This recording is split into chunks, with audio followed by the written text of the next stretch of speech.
Y buenas tardes a todas las personas que están acá presentes en esta hermosa feria del libro. Agradecer la presencia de Guillermo, que ha tenido la amabilidad de acompañarnos en la presentación de este libro. A todas las autoridades, miembros del cuerpo diplomático, profesores, estudiantes, académicos. El libro que vamos a presentarlo hoy es un libro conjunto de textos inéditos en castellano de Carlos Marx. Como saben, Carlos Marx es uno de los autores más influyentes de la modernidad. Por lo tanto, es un autor inevitable. Quien quiera comprender la sociedad moderna lo tiene que conocer. Aún para rebatirlo no puede uno tomar una posición seria si no ha leído, conocido, reflexionado en torno a Marx. Sin embargo, Marx en realidad es poco conocido. Se habla mucho de él, siempre es el referente que está ahí atrás en discursos, en panfletos, en propuestas políticas o en propuestas académicas, pero en verdad es poco conocido. Se lee el Manifiesto Comunista, en la Guerra Civil en Francia. Si uno es un poco más acucioso, puede haber leído los manuscritos filosóficos de 1844. Con suerte han revisado el Capital, el tomo 1, y para el tomo 2 ya no hubo muchas ganas, y el tomo 3 capaz se lo dejó ahí en el camino. Y en verdad, la obra de Marx es muy vasta, es muy enciclopédica. La última versión de las obras completas de Marx en alemán, el Marx Engels Gesamtausgabe, está planificado una publicación en 114 tomos, cada tomo con alrededor de 900 a 1000 páginas. Y nosotros hemos leído el Manifiesto Comunista de 60 a 80 páginas. Y si uno multiplica las 1000 páginas por 110 tomos, estamos hablando de más de 100.000 páginas escritas por él, muchas publicadas en tiempos, la mayor parte no publicadas por él. Y nos muestran a un otro Marx, un Marx primero más enciclopédico, un Marx más diverso, más abierto, un hombre que escribía, reescribía, retrocedía, se criticaba, volvía a avanzar. Un hombre que no tenía miedo a ser muy drástico consigo mismo para criticar alguna posición que hubiera tenido antes. La imagen del Marx barbudo, ortodoxo, serio, rudo, mirando el comunismo, es una imagen un poco fantasiosa cuando uno se encuentra con la obra de Marx. Es un Marx que va abriendo caminos, los cierra, los cruza, vuelve a cruzar, vuelve a ir a otro lado. Hoy en alemán están publicados, si no estoy mal, cerca de los 50, de los 110, 114 tomos. En castellano, de esos 114 tomos, estarán publicados exageradamente unos 20 tomos. En castellano, en todas las ediciones, desde los años 30 hasta hoy. Entonces, en general, no hay un buen conocimiento de la vasta obra de Marx, y de lo poco que se conoce traducido en castellano, también se ha leído poco, aunque se lo menciona mucho. Parte de dar a conocer estas obras de Marx es la que están presentes en este libro, Comunidad, Nacionalismos y Capital. Hemos compilado en estos 3 tomos, pero en este tomo 3 textos. Uno de la juventud de Marx, es un texto de 1845, aún no ha escrito el Manifiesto Comunista, acaba de redactar sus manuscritos económico-filosóficos, donde desarrolla la teoría de la enajenación. Y en este primer texto, publicado en alemán en los años 70, al inglés en los años 80, se lo traduce por primera vez al castellano hoy. Es un comentario que hace Marx al libro de un economista alemán, Friedrich List, un economista del siglo XIX, que era una persona que reivindicaba el proteccionismo. Marx hace un resumen, página a página, de ese libro, hace sus comentarios críticos. En algunos casos recupera varias de sus categorías, por ejemplo, la categoría tan conocida de las fuerzas productivas, la recoge de List. List es el que desarrolla a su modo el concepto de fuerzas productivas. Y en este manuscrito Marx resume esta categoría, que luego lo va a usar en los textos conocidos, ¿no?, de salario, precio y ganancia, crítica a la economía política del 59, o en El Capital usa esa categoría, pero la jala de Friedrich List. Y en este primer manuscrito, que lo hemos publicado aquí, él confronta la propuesta del economista alemán sobre el proteccionismo, no reivindicando tampoco el libre cambio, sino criticando a ambos, pero ahora poniendo el acento en las propuestas proteccionistas. Y lo hemos colocado aquí como una actitud provocadora. Desde hace por lo menos 3 años en el mundo globalizado del libre comercio como horizonte único, inevitable de la humanidad, se ha quebrado. Inglaterra se ha retirado de la Unión Europea. Presidente Trump ha propuesto colocar una gran muralla para que no entremos los latinos a su país. Se ha salido del Tratado del Pacífico, de la Alianza del Pacífico. Se ha peleado con China y se ha peleado con la Unión Europea y con México y con Canadá en torno a los aranceles. Desde hace años atrás, el índice de crecimiento del comercio se ha reducido. Los últimos 20 años el comercio en el mundo crecía 2 o 3 veces más que la economía mundial, que la producción en general mundial.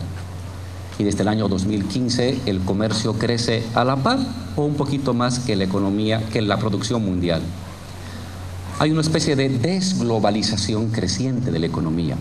Sigue la globalización, pero hay un proceso de desglobalización.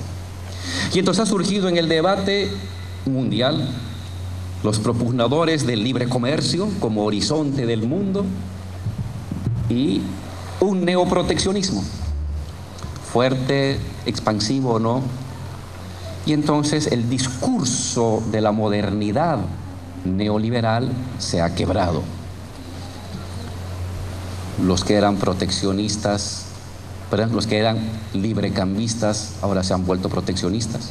Estados Unidos, Inglaterra. Los comunistas se han vuelto librecambistas como China. Ya no se sabe a quién vamos a seguir. Ser ahora procurador de libre comercio es ser comunista como China, Alemania. Defender el proteccionismo es ahora seguir la línea de Trump y este llamado populismo de derecha. Es decir, ya no hay narrativa. Se ha roto la narrativa de la globalización del libre comercio que prevaleció en el mundo durante 30 años. Pues este texto de Marx sobre List, a su modo, en otro contexto, en otras circunstancias, entra a este debate. Porque pareciera ser que la pelea entre libre comercio y proteccionismo fuera una pelea recurrente y cíclica en el desarrollo del capitalismo mundial. Tiempos de proteccionismo, el Estado absolutista; tiempos de libre comercio, tiempos del imperio inglés; nuevamente proteccionismo y estado de bienestar, welfare state, desde los años 30 hasta los años 80, Reagan, Thatcher, nuevamente inicios del liberalismo económico, y ahora estamos ante un momento de incertidumbre. Pues el texto de Marx aborda a su modo, hace casi 160 y más años, esta temática. Los argumentos de Marx en torno a la crítica al libre cambio y al libre proteccionismo están presentes a lo largo de su obra. Aquí son sus primeras armas. Critica a los proteccionistas, no defendiendo tampoco al libre cambio. Pero es interesante el conjunto de argumentos que usa acá.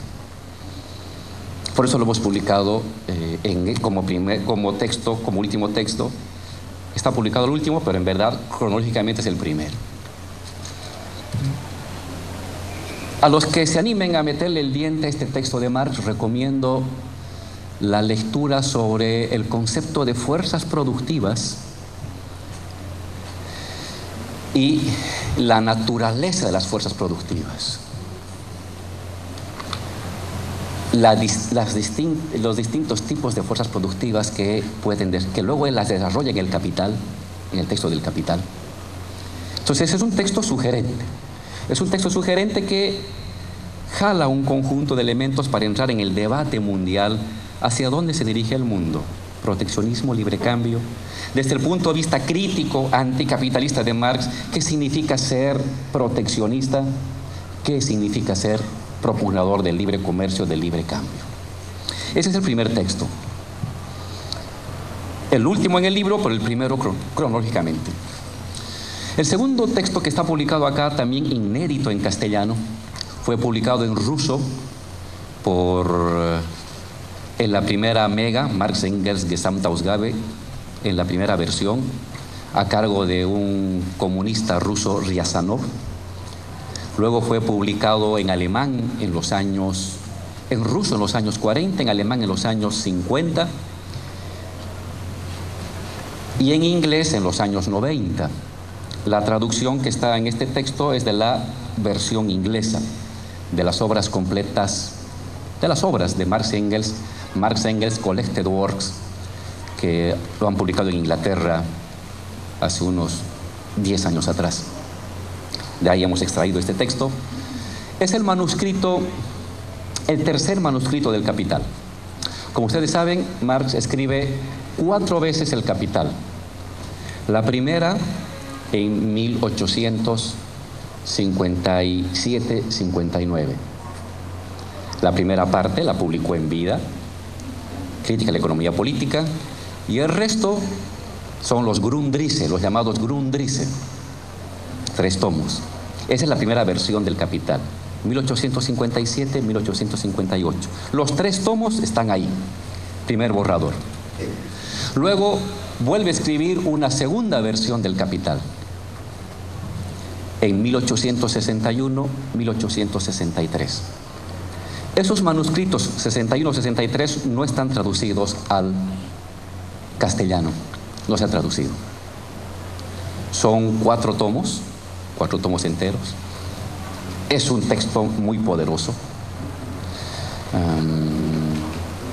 Desarrolla las categorías del dinero, la mercancía, el proceso de producción, el proceso de circulación. Y cuando uno compara ese manuscrito con los Grundrisse, se muestran las diferencias y los avances en las categorías y cómo va reelaborando los conceptos Marx. Y hemos seleccionado un pedacito de ese manuscrito 61-63. Un pedazo que para mí es muy importante porque desarrolla no solamente el concepto del dinero, sino ante todo, el concepto de dinero, de producción y en particular una categoría que la considero vital para el marxismo, que es la subsunción formal y la subsunción real. La subsunción formal del capitalismo, la subsunción formal del proceso de trabajo al capital, significaría cuando la lógica del capital, la lógica mercantil, se apodera de la producción, heredada de otros sistemas productivos, puede ser la comunidad agraria, puede ser el régimen artesanal, puede ser el sistema feudal, se apodera, lo subsume para la acumulación para generar ganancia, pero no transforma la lógica interna, no transforma la tecnología ni el proceso material de producción. Es una especie de cautiverio externo. A este cautiverio externo de un sistema campesino, de un sistema comunal, de un sistema artesanal y de sus tecnologías, pero sometidas ahora a un empresario, a la acumulación capitalista, Marx le llama subsunción formal. Pero llega un momento en que el capitalismo, después de haber subsumido formalmente, se introduce al sistema técnico de la producción. Modifica la relación entre trabajador, medios de producción, productos del trabajo, lo modifica internamente. No solamente captura la producción anterior externamente, sino que transforma la lógica, la materia y la tecnología del propio proceso productivo, introduciendo la ciencia, la tecnología, introduciendo una forma de organización del trabajo. En ese momento comienza a darse la subsunción real del proceso de trabajo al capital. ¿Por qué es una categoría poderosa? Porque cuando nos fijamos en las sociedades como puede ser la peruana o la boliviana, uno encuentra esta supeditación entre formas productivas de diversa procedencia. La lógica empresarial, pero cómo se articula con lógicas que no son estrictamente empresariales. La comunidad agraria, por ejemplo, la producción campesina, la producción artesanal, llamada informal o como parte de la informalidad en las ciudades, que son sistemas productivos no estrictamente capitalistas, tampoco precapitalistas, porque su destino no es volverse capitalistas, son no capitalistas. Pero en América Latina es un escenario excelente para ver cómo la lógica del capital subsume, subordina, somete, en algunos casos solamente externamente, en otros casos realmente, a la lógica de la acumulación capitalista. Creo que para América Latina es una categoría poderosísima para estudiar la vinculación de la agricultura con el capitalismo, la vinculación de la pequeña producción artesanal, pequeños productores, microempresarios, a la lógica de la acumulación capitalista. Este texto lo hemos traducido. Luego, los que siguen el pensamiento de Marx han de encontrar esa categoría también en el capítulo 6 inédito, que es el manuscrito posterior, 64-65. Pero acá, en este manuscrito 61-63, hay casi 100 páginas dedicadas solamente a esa categoría. Pero en la mirada general que hace Marx de la subsunción formal, incorpora elementos muy importantes de lo que luego en el siguiente texto, que no está aquí, pero sí en su manuscrito, es la subsunción real.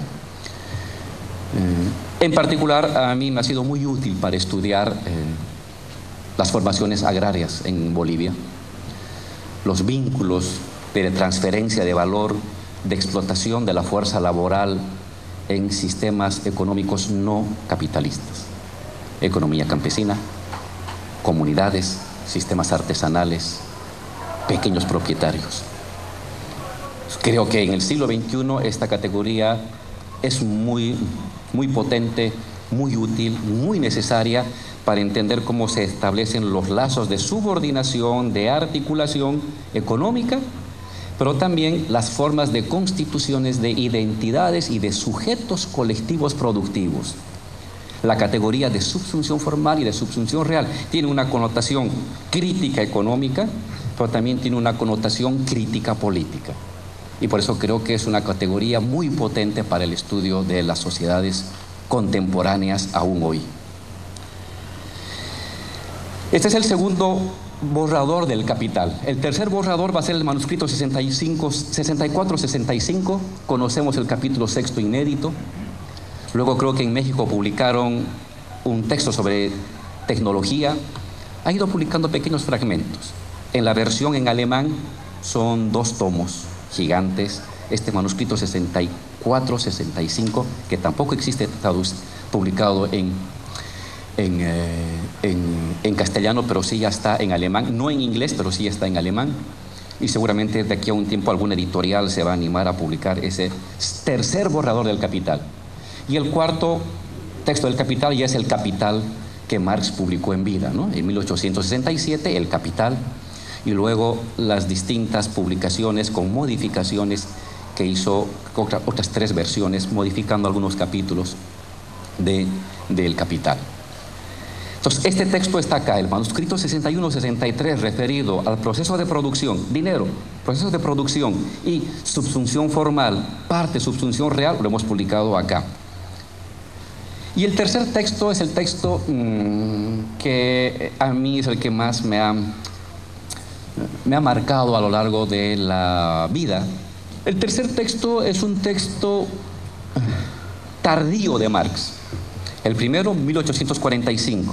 El segundo, 1861-63. El tercero es un texto de 1878.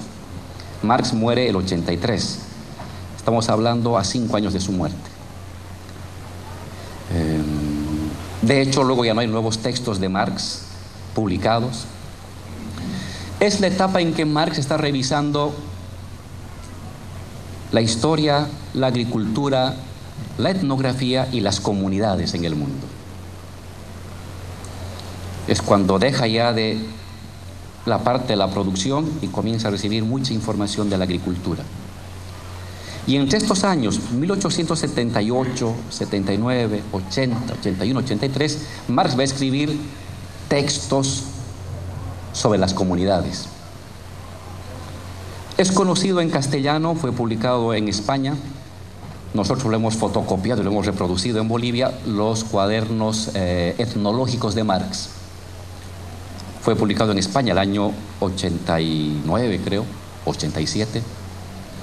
Y son los textos donde Marx lee, comenta, critica los textos de etnografía de entonces de Morgan, de Lubbock, de Main, que son funcionarios. El primero no, el primero es investigador, los segundos y el tercero son funcionarios estatales que estuvieron en América Latina, estuvieron en América del Norte, estuvieron en la India, estuvieron estudiando comunidades agrarias en Europa del Este, y Marx anota. Pero el texto Kovalevsky nunca fue publicado en castellano. Sí, los textos sobre Lubbock, sobre Main, sobre Morgan, que por si acaso son algo diferentes a los comentarios de Engels en el origen de la familia, la propiedad privada y el Estado. Engels los usa, y de hecho Engels debió revisar el manuscrito de Marx cuando escribió el origen de la familia, la propiedad privada y el Estado. Pero cuando uno lee a Marx se nota que hay una diferencia de enfoques. No diría contradicciones, pero una diferencia sustancial de enfoques. Pues Marx, el año 1877-78, se vincula con este señor Kovalevsky, un científico ruso, que había escrito un libro sobre la comunidad agraria en América del Norte, en América del Sur, en la India. Y entonces ese manuscrito de Marx, donde lee, resume, comenta, critica a Kovalevsky, no era conocido en castellano. Fue publicado en ruso en los años 40 para especialistas. Luego fue traducido en los años 76 o 75 por un investigador holandés, Laurens Krader. Él publicó los manuscritos etnológicos, pero también publicó una parte del manuscrito Kovalevsky en inglés, en una editorial carísima, creo que la más cara del mundo, Van Gorkum, de difícil acceso, el 75. Pero Krader publicó la parte que se refería a la India, y no publicó la parte que se refería a América Latina y América del Norte. Yo encontré este texto en el Instituto Social de Ámsterdam en los años 90, antes de entrar a la cárcel. Ahí lo pude ver en unos aparatos monstruosos, los cuidaban muy bien. Uno podía ver como una especie de foto estática. Y resulta que, buscando, el pedazo de América Latina fue publicado en Nueva York el año 1976, en una revista especializada. En alemán, aunque fue publicado en Nueva York. Entonces, lo que hemos hecho es publicar el manuscrito Kovalevsky completo, por primera vez al castellano. Está acá en la versión, en esta segunda edición, porque en la primera edición, que la publicamos hace 2 meses en Bolivia, y se agotó en 24 horas este libro, los 1000 ejemplares que hemos sacado, no había la parte de América Latina. En esta versión que la estamos presentando aquí en Perú, está la parte de América Latina. Está las observaciones críticas a las comunidades en Norteamérica, el texto de Marx cuando revisa la comunidad agraria en México y lo que aquí llama la comunidad peruana.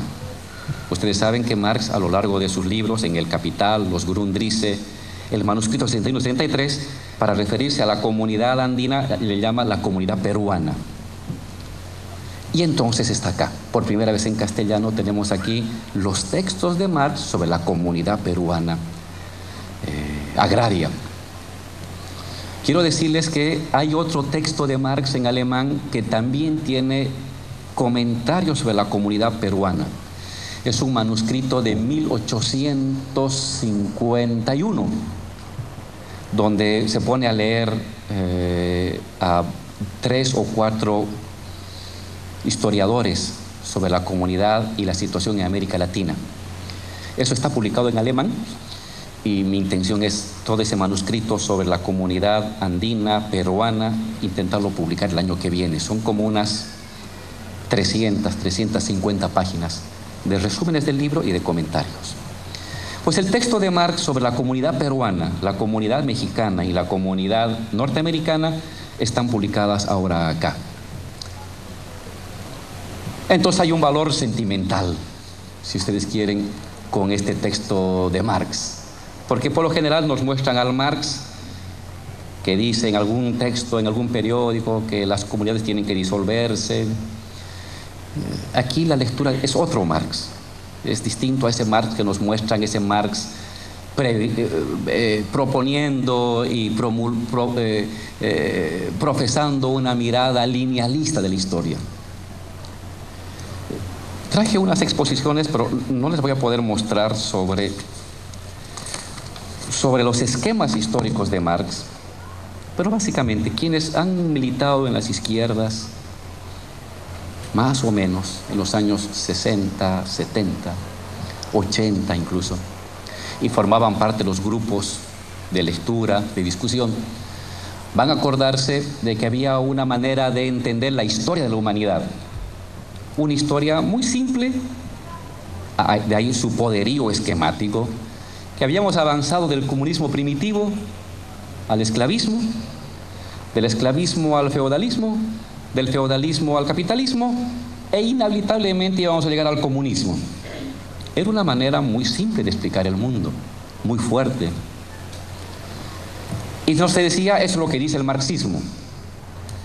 Y entonces muchos investigadores o jóvenes andaban a la pesquisa de señores feudales o de esclavos cuando estudiaban la colonia, por ejemplo. En Bolivia, que es donde conozco más, yo veía a los profesores mayores queriendo estudiar la economía agraria boliviana en el siglo XVI, XVII, buscando al señor feudal, y si no era señor feudal, buscando la categoría de esclavismo. Cuando se referían al incario, intentaban ver si este señor era feudal o era comunismo primitivo. Toda una discusión de cientos de libros en torno a dónde encajaba el modelo latinoamericano en este esquema marxista que se suponía que era la línea obligatoria, ineludible, inevitable de la humanidad. Porque si no, luego, ¿cómo justificábamos que venía el comunismo? Había que encontrar esclavismos donde sea. Y si no, había que inventarse esclavos, pero tenía que haber esclavos o señores feudales, porque si no, ¿cómo va a haber capitalismo? Y si no hay capitalismo, ¿cómo va a haber comunismo? Era una mirada bastante religiosa de las cosas, ¿no? Pues ese esquema que está en muchos manuales, que está presente en la formación de muchos de nosotros desde muy jóvenes, los que han militado o militan en la izquierda, no tiene nada que ver con Marx. No tiene nada que ver con Marx. Cuando Marx se refiere al esclavismo y luego al feudalismo, lo está haciendo en el contexto europeo, para referirse a lo que había pasado o en Francia o lo que había pasado en Alemania. No está sacando ninguna conclusión ni sobre Rusia, ni sobre América, ni sobre África. Está hablando sobre donde él está. Y lo hace no estableciendo una línea obligatoria de la historia, sino intentando comprender lo que estaba pasando en su país. Entre 1857, cuando escribe los Grundrisse, con el famoso capítulo de las formaciones económicas precapitalistas que les hacían leer en las universidades a todos los jóvenes que estudiaban sociología, y el manuscrito 63 y el Capital, Marx traza otra lectura del desarrollo de la humanidad y lo resume Crader en ese libro, incorporando el concepto de asiatismo, de modo de producción asiático. En parte esa discusión también llegó en América Latina en los años 70 y 80. Resumo lo que decía Crader al ver al Marx de estos años: comunidad primitiva, agricultura, propiedad común, trabajo en común, familia patriarcal. En Asia se desvía hacia el modo de producción asiático, comunidad en el Estado, posesión de la tierra, trabajo no libre, comunidades en ruinas. O en Europa, esclavismo, feudalismo, modo de producción capitalista. Y separa Crader, al estudiar a Marx, México-Perú, de la comunidad primitiva a la comunidad natural y Estado, y de ahí al colonialismo y dominación española. Este es el esquema inicial que nos mostraban, ¿no? Comunidad primitiva, esclavismo, feudalismo, capitalismo y luego comunismo.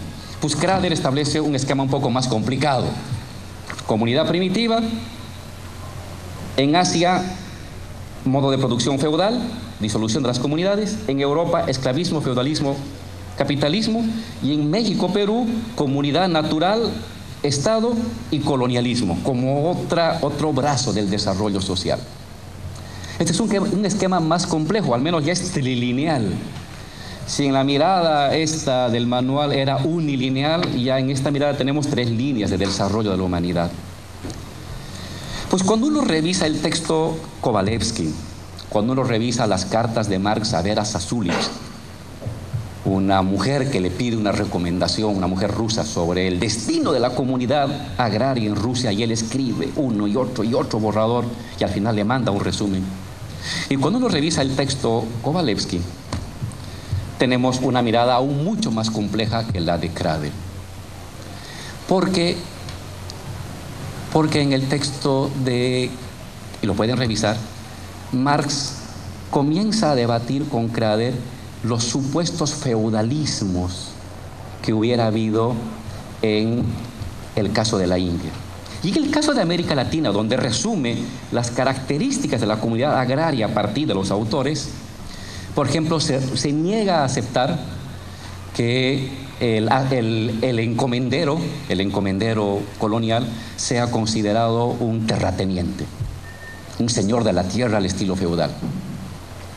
Luego, más tarde, se pelea con Kovalevsky al decir: la sujeción en la India y en América Latina hacia el señor, a diferencia de Europa, donde la sujeción es individual, en el caso de América Latina y la India, la sujeción hacia la autoridad de la tierra es colectiva, es comunal.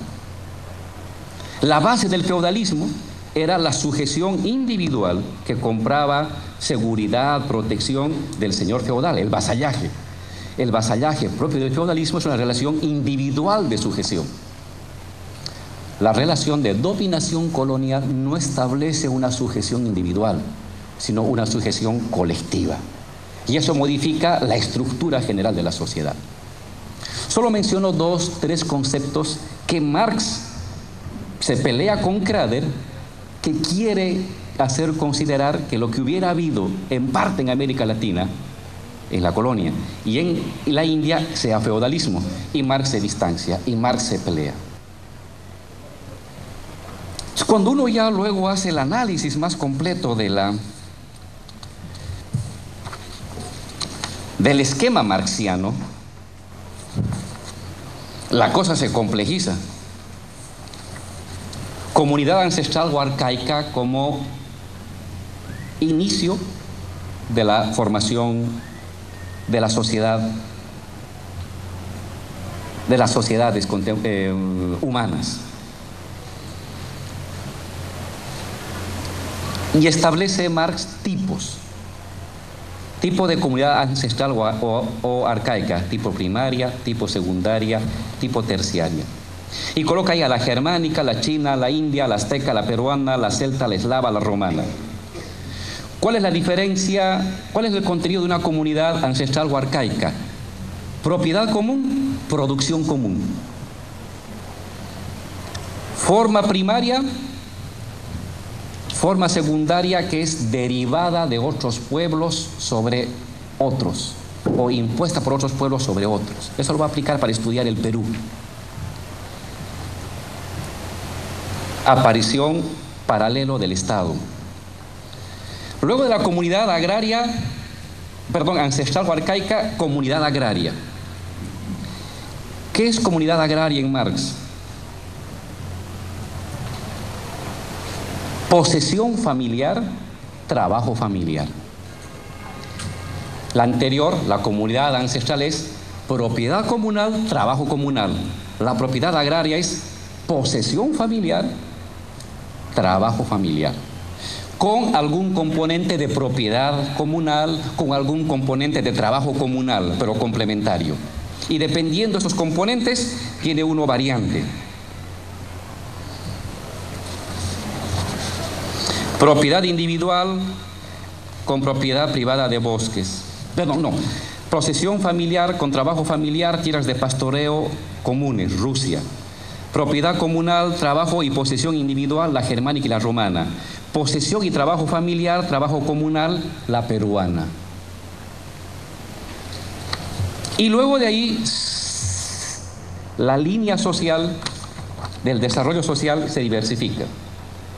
Pasaríamos a la formación secundaria de la sociedad, donde comienza a surgir algún tipo de propiedad privada, en medio de la posesión familiar, en medio de la propiedad familiar, en medio de la propiedad comunal. Posesión individual, propiedad privada de bosques, propiedad privada de la autoridad comunal, propiedad privada de tierras con propiedad común de los bosques. De ahí la pequeña propiedad privada agraria, de ahí la propiedad privada de comunidad de propietarios privados, propiedad estatal, esclavitud, feudalismo, capitalismo. En el caso de la línea del Incario y de Roma, propiedad privada, terrateniente, fruto de expropiación de comunidades, Argelia, India, América Latina, etc. No puedo mostrar el mapa, pero más o menos la cosa va así. Es decir, de la línea de desarrollo de la humanidad que nos habían enseñado, ya Crader rompe con eso y establece tres desarrollos. Y cuando uno lee a Kovalevsky y lee otros textos de Marx, la cosa se diversifica. Y seguramente Marx, si hubiera vivido más tiempo y hubiera conocido más cosas, hubiera establecido aún mucho más vías del desarrollo de la humanidad.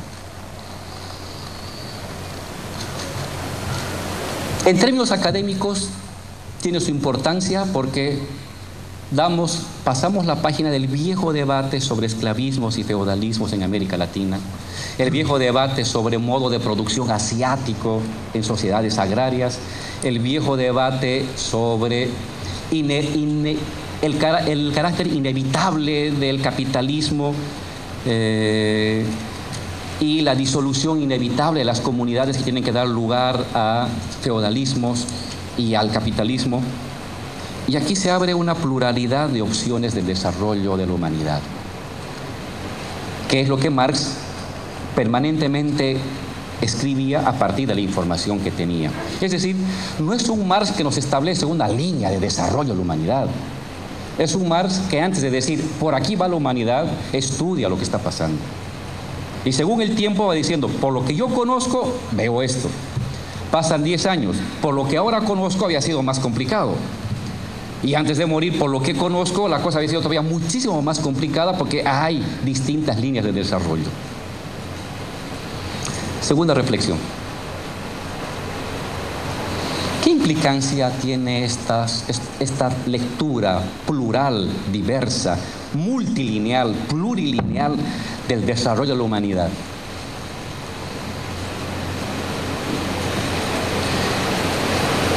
Que las formas, las fortalezas de las estructuras no capitalistas, comunales, campesinas, familiares, en la sociedad contemporánea pueden ser punto de partida para visualizar una forma distinta del desarrollo de la economía y de la sociedad. Que no es inevitable que la comunidad agraria va a desaparecer, que no es inevitable que la producción campesina tiene que desaparecer para dar lugar a proletarios agrarios urbanos, que van a dar lugar al comunismo después. No. Que la presencia de estructuras no capitalistas, agrarias, familiares, campesinas, artesanales, pueden tener distintas maneras de articulación, de sujeción, de subordinación, de coexistencia al interior de un capitalismo nacional y planetario. Y si esto es cierto, las formas de articular y de construir de los bloques populares, de los bloques nacionales populares, también puede ser muy diversa. Y los proyectos alternativos de la acumulación capitalista que puede plantearse las agrupaciones de izquierda, progresistas, revolucionarias, también tiene que ser en cada región, en cada país, muy distinta y muy diversa, que a la espera inevitable de que todos se conviertan en proletarios para que luego recién tengan conciencia revolucionaria y que puedan cambiar el mundo. Esta mirada histórica plural, multidiversa del Marx tardío, permite entonces, primero, superar algunos debates bizantinos que ha habido al interior de los marxistas latinoamericanos respecto al desarrollo de la sociedad latinoamericana, pero también permiten vislumbrar formas alternativas de articulación de los proyectos populares. Eso es lo que está en parte en este libro. Es una bonita edición y espero que los compañeros aquí en el Perú le puedan dar una buena revisada, porque en parte están hablando de lo que hoy nos pasa aquí en América Latina y en el mundo. Muchísimas gracias.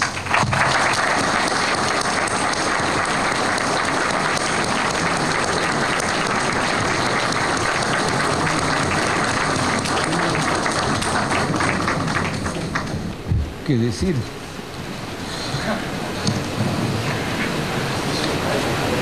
Evidentemente habría muchísimo pan por rebanar. Quisiera simplemente anotar algunas cosas, una sobre Marx y otras sobre la realidad histórica. Hace poco se me ocurrió comparar a Marx con un agujero negro. Me refiero a las estrellas supermasivas que hay en el centro, al parecer, de cada galaxia, que tienen tal fuerza gravitatoria que la luz no puede escapar, por eso, entre comillas, son negras, pero que lo son porque justamente tienen tal fuerza gravitatoria que absorben todo lo que cae bajo su influencia. Bueno, Marx era así. una mente con una capacidad de absorción de los temas, autores más diversos, con una acuciosidad, una curiosidad realmente insaciables, incomparables prácticamente.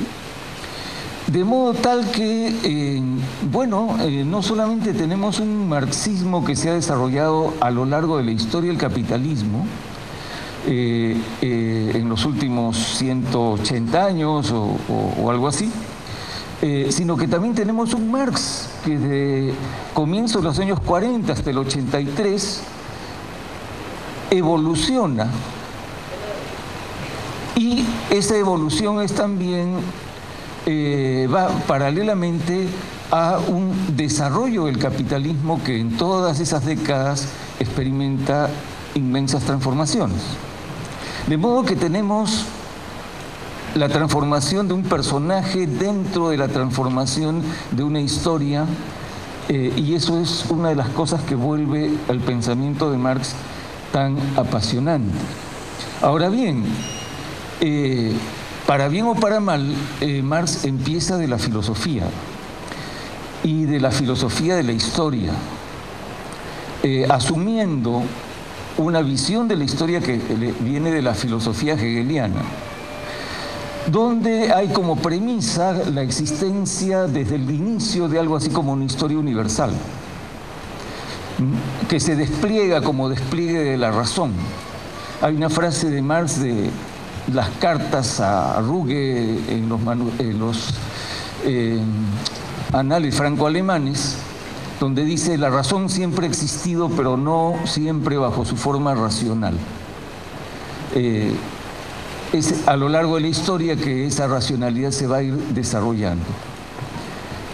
Entonces es algo así como ese esquema unilineal de los sucesivos modos de producción, donde al final tenemos algo como lo que había al comienzo, pero solo que plenamente desplegado, del comunismo primitivo al comunismo desarrollado.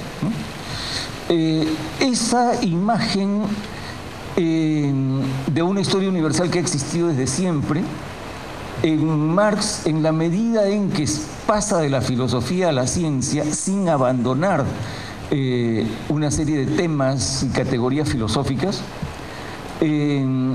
esa imagen va dando lugar paulatinamente a una concepción en la cual más bien lo que tenemos no es una historia universal, sino historias en plural, una de las cuales, por circunstancias que él nunca llegó a plantear como necesarias, se va a convertir en una historia expansiva, una historia que, empezando de un pequeño núcleo geográfico, va a expandirse y a cubrir todo el planeta. Y eso fue el capitalismo. Ahora, cuando uno ve los factores o los procesos en la sección de acumulación originaria que llevan a la constitución de la relación capital-trabajo asalariado, se trata de una serie de procesos aleatorios, unos respecto a otros. Lo único que está más o menos claramente conectado, a mi modo de ver, es la expropiación a los campesinos en los campos ingleses para reemplazarlos por ovejas y enviar la lana a los Países Bajos. Todos los otros procesos ocurren por accidente y podrían no haber ocurrido. Podría no haber existido el continente americano, o podría haber existido el continente americano y no tener el oro y la plata que contribuyó tanto a la acumulación originaria, y así sucesivamente. Entonces, el capitalismo aparece no como norma, sino aparece como excepción, pero una excepción que se va a convertir en norma. De modo que aquí tenemos una historia que se hace universal de una manera muy peculiar, pero como punto de llegada y no como punto de partida. Los textos que aquí tenemos, creo que lo que hacen, en particular el cuaderno Kowalewski, muestra, como muchos otros textos en Marx, ese proceso por el cual él ya dejó atrás la idea de una historia única y se sumerge en la comprensión de historias diversas. Pero a ello yo agregaría algo. No hay ninguna teoría general ni tampoco indicios de que esté buscando una teoría general de la transición de una forma a otra. Esa transición del feudalismo al capitalismo, como estoy señalando, es casi accidental. Bueno, lo mismo y con mayor razón aparece en otras transiciones que están además saturadas por las relaciones entre distintas poblaciones, con fenómenos de conquista, donde entonces hay muchísima combinación, muchísima mezcla, desarrollo de nuevo tipo de institucionalidades, pero por estas circunstancias más o menos fortuitas. Una conquista se hace y luego se pierde o se transforma, etcétera, etcétera. Ahora, si entonces ya no tenemos ese Marx apodíctico, ese Marx profético, y entonces lo que tenemos es un estudioso del capitalismo y de la diversidad de la historia, de todas las historias universales, ¿hay algo que permanezca en cuanto a una suerte de impronta revolucionaria? Bueno, yo creo que sí, para bien o para mal. Lo que permanece en Marx es la búsqueda de una situación en la cual se pueda decir que los seres humanos han quedado liberados de todo tipo de opresión, explotación, dominación. Eso es algo que él asume desde muy temprano y que mantiene hasta el final, porque es claro para él, y no solamente para él, que el capitalismo es una forma que está inherentemente transida por contradicciones que lo hacen perecedero, y ahí sí hay una ley de su desarrollo que lo hace enfrentarse, crearse obstáculos a sí mismo, cada vez crecientes, y que entonces la única manera de llevar adelante alguna solución es trascendiendo las relaciones de producción que componen a este mismo capitalismo.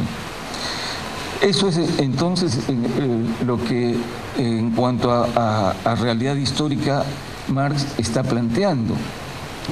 En el primero, cronológicamente hablando, de los textos aquí presentes, que es tan temprano como que es del año 44-45, ya Marx habla del agotamiento del capitalismo y hace alguna mención a las crisis como muestra de ese agotamiento, y que por esa razón el capitalismo ya está prácticamente condenado a desaparecer en poco tiempo.